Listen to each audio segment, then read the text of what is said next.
पूरे देश में कांग्रेस विपक्ष के रूप में बहुत मजबूत नज़र आती है। कम से कम कुछ वक्त से तो काफ़ी मजबूत स्थिति में नज़र आती है। यूपी की बात करें तो प्रियंका गांधी जिस तरह से यहाँ पर सड़क पर उतरकर सियासत कर रही हैं, उससे कांग्रेसियों में एक नए जोश का संचार है।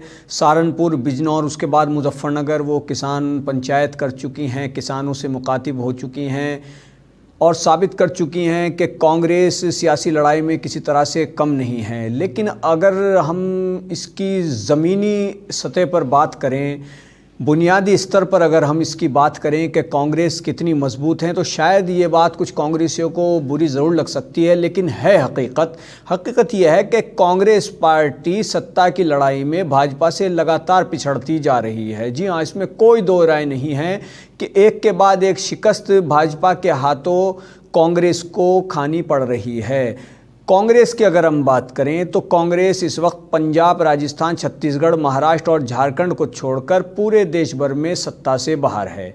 महाराष्ट्र और झारखंड में कांग्रेस भले ही सत्ता में हो, लेकिन यहाँ पार्टी की भूमिका क्रमशः नंबर 3 और नंबर 2 की ही है।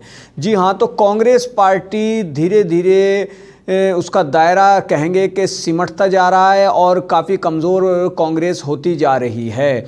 और 5 राज्यों में विधानसभा चुनाव भी कांग्रेस के लिए किसी तरह की चुनौती से कम नहीं हैं।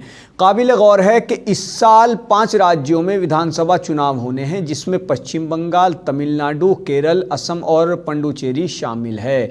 इन चुनावों में पार्टी के लिए जीत हासिल करना बड़ी चुनौती है, बहुत टेढ़ी खीर है। हालांकि कांग्रेसी काफ़ी दावे करते हैं और मेहनत भी कुछ कांग्रेसियों की नज़र आती है, लेकिन पार्टी में जिस तरह से मजबूती आनी चाहिए थी, ऐसा अभी तक देखने को नहीं मिल रहा है।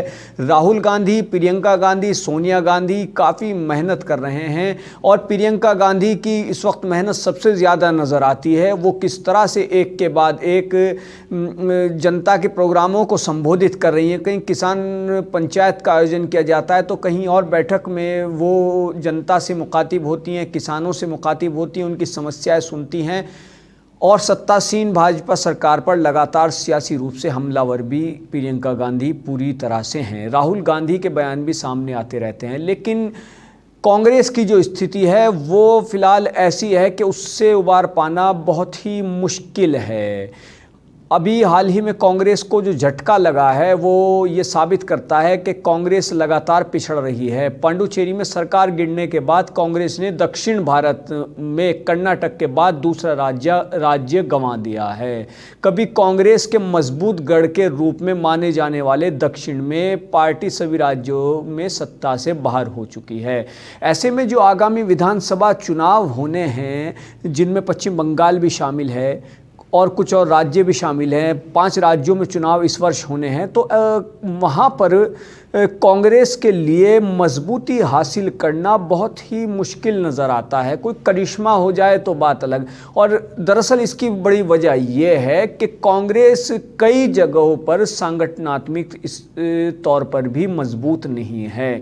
कहीं कहीं पर कांग्रेस के नेता ही आपस में उलझते नज़र आते हैं। तो ऐसे में कांग्रेस के लिए भाजपा एक चुनौती के समान बन चुकी है और ये कहना गलत नहीं होगा कि कांग्रेस के कई सीनियर नेता जिस तरह से आपस में बयानबाजी करते हैं या पार्टी नेतृत्व को लेकर कभी चिट्ठी लिख के जाती है, कभी कुछ होता है, बेहतर हो कि वो ज़मीनी स्तर पर मेहनत करें।